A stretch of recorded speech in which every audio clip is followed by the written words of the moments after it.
Hello, I'm Kyle Oldham, and I'm going to be talking about Brugada syndrome.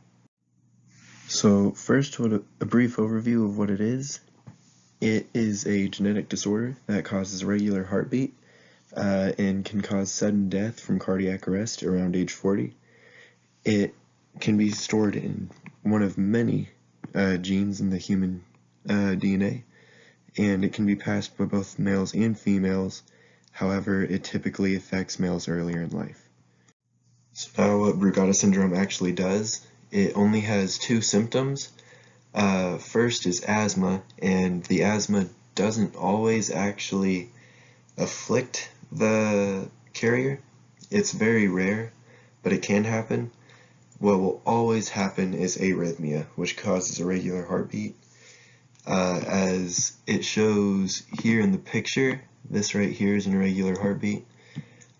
That can cause cardiac arrest later in life, and that will cause sudden death in adults, usually around the 40s. Brugada syndrome is caused by a multitude of genes.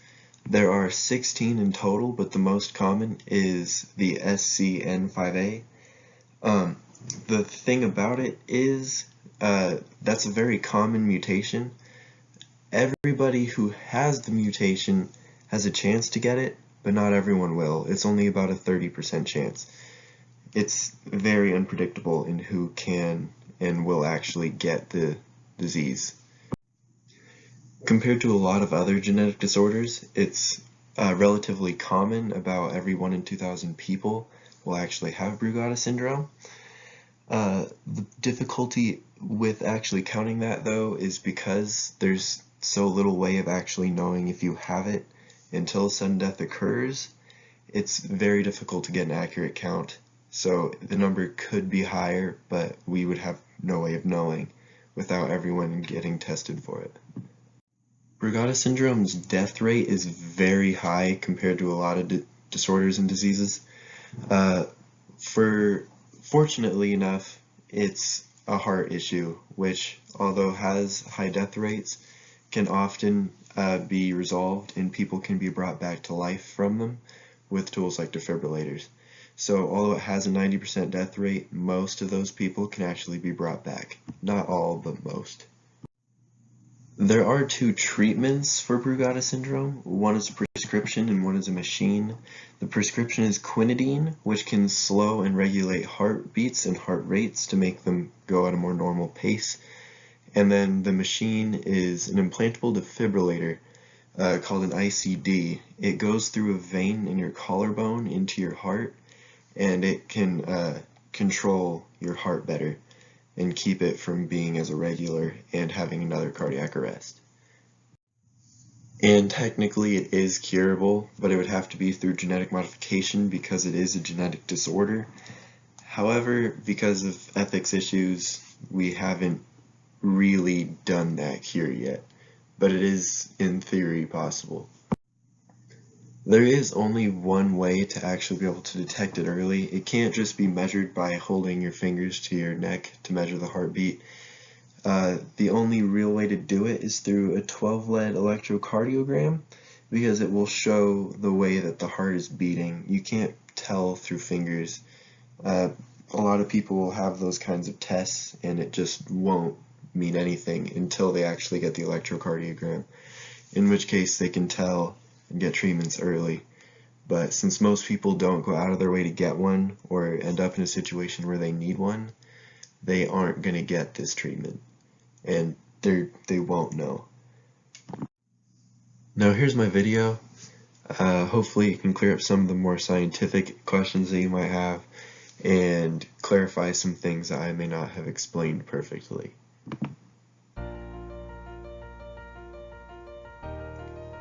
First described in 1992 by the Brugada brothers, Brugada syndrome is a genetic disorder that can disrupt the normal rhythm of the heart. Those affected by this condition have an increased risk of sudden cardiac death.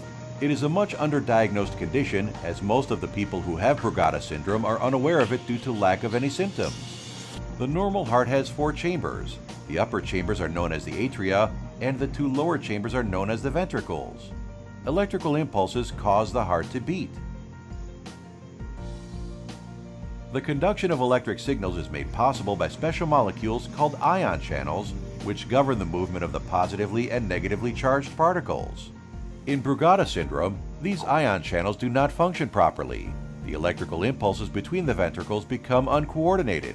This condition is also called as ventricular fibrillation, which results in decreased blood flow to the brain and heart and can be life-threatening. Brugada syndrome can present with dizziness, fainting, and palpitations. It may lead to severe breathlessness and extremely fast and chaotic heartbeat. Sudden cardiac arrest is one of the dreaded complications of Brugada syndrome, and if not treated immediately, this sudden loss of heart function, which often occurs while sleeping, is fatal. If other family members have had Brugada syndrome, the risk builds up hugely. Although women and men are equally affected, men are more likely to develop symptoms than women. This gender distinction is probably related to the distribution of ion channels in the heart. In the presence of Brugada syndrome, fever is one of the triggering factors and can stimulate a fainting attack or sudden cardiac arrest, especially in children. Diagnosis of Brugada syndrome requires careful evaluation of the heart and the standard 12-lead ECG. The great diagnostic dilemma is in the asymptomatic patient who does not have a family history of Brugada syndrome, but instead has a suspicious-looking ECG. In such patient, Brugada phenocopies are eliminated. Brugada phenocopies are clinical entities that have ECG patterns identical to true congenital Brugada syndrome, but are elicited by various clinical conditions such as metabolic derangements, mechanical mediastinal compression, myocardial ischemia, and pulmonary embolism. Provocation ECG test is done with drugs, and once that is confirmed, the risk is stratified.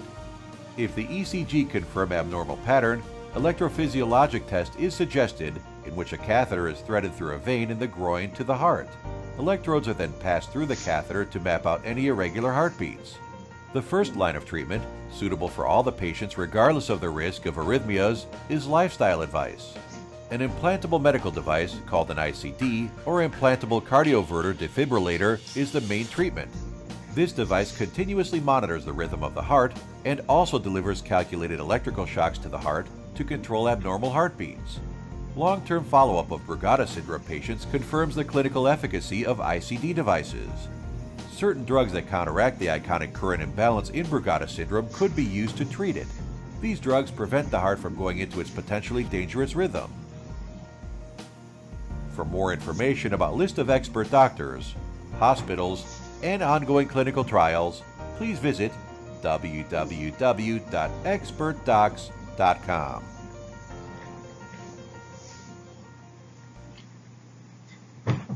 Alright, and that is that video. I hope that clarified some things that I made unclear. And then, last but not least, here are the sources that I have. If I made anything else unclear, or you just want to go make sure I'm not lying to you, you can go to them. Otherwise, thank you. That is my presentation.